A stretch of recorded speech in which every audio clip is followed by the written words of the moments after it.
everybody, Matt here from Matt's Movies, Music and More, welcoming you to this week's movie review episode. The movie I'm talking about today is another film that celebrates its anniversary. This time it's a 20th anniversary. So the movie that I picked to talk about today is the 1999 comedy Free to Tango, which is directed by Damon Santostefano, and it stars Matthew Perry, Neve Campbell, Dylan McDermott, and Oliver Platt. Now, this movie was really made as a vehicle for the actor Matthew Perry, who everyone will know as Chandler from Friends.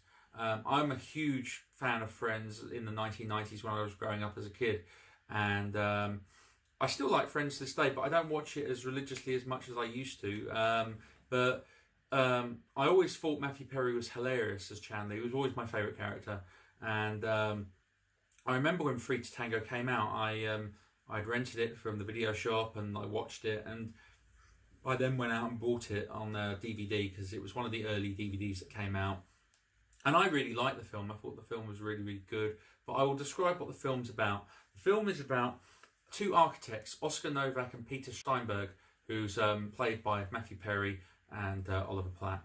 And basically they've landed this opportunity to do a new architectural design for a culture centre by this wealthy businessman called Charles Newman, who's played by Dylan McDermott. And after getting kind of stabbed in the back a little bit by two other architects, which is Decker and Strauss, played by Bob Balaban and John C. McGinley, in a very, very scene-stealing role, they imply that Oscar and Peter are gay, which is actually untrue because Peter, played by Oliver Platt, is gay, but Oscar isn't. And so straight away, Charles feels that he can trust Oscar because he finds out that he's gay, and that he feels that he can trust Oscar to take care of his mistress. His mistress is played by Neve Campbell, Amy, and basically to keep her out of the scene as and when Charles's wife comes around and stuff, Oscar has to sort of spy on her. So rather than spying on her, he actually gets to know her and gets to fall in love with her, but has no idea that people are perceiving him as being gay.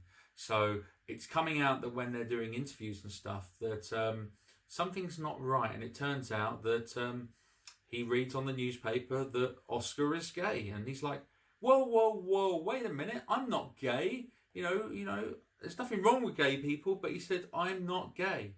And so the movie is really about this romantic love story between Neve Campbell and Matthew Perry. And the fact that she thinks he's gay because that's what she's heard, obviously she feels she can trust him with lots of things.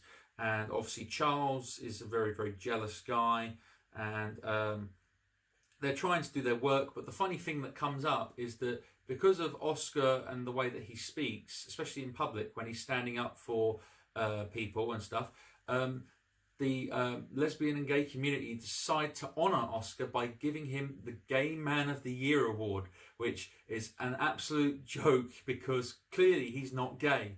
And so he has to play along with this charade in order to keep the contract, because otherwise Oscar and Peter will lose everything that they've invested in this architectural structure. So it's a real mishap of what's Oscar to do. Is he to continue playing the gay ruse? Is he to tell Amy the truth? Is he to tell Charles the truth? Or what is he to do?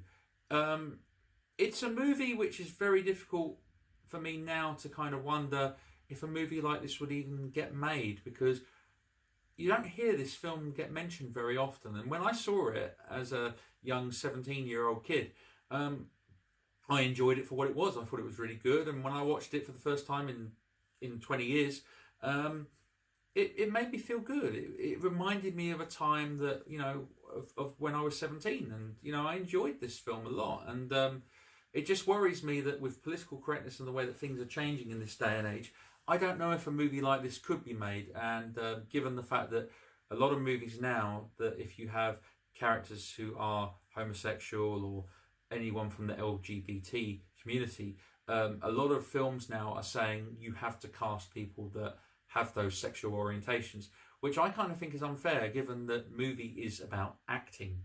And really, if you're the right person for the role, you should play it. And to be honest, Matthew Perry did a great job in this film, as did the rest of the cast. The movie itself wasn't a huge hit when it came out, I don't recall. I remember liking it a lot, and my feelings haven't really changed on it. I mean, it's one of those films, again, like many other films I've reviewed on this channel, I could probably see myself watching them again if it was on TV or something like that, channel hopping. I don't own it anymore on DVD. Like I say, I hadn't seen it in a number of years. And yeah, I really liked it for what it was. If you're a fan of Friends and you're a fan of Matthew Perry, you'll definitely like this film. It's probably one of his better movie roles. So I'm not going to tell you any more about the movie because I think you need to see it for yourself. So that's Free to Tango. So have you guys seen Free to Tango? What did you think, if you have? And you know, if you like and subscribe to the channel, you can check out all the other series we've got upcoming, and check out in the description for Instagram and Facebook and Twitter. It will tell you all the stuff that's upcoming. So thank you very, very much, everybody, and we'll catch up very soon. All the very best.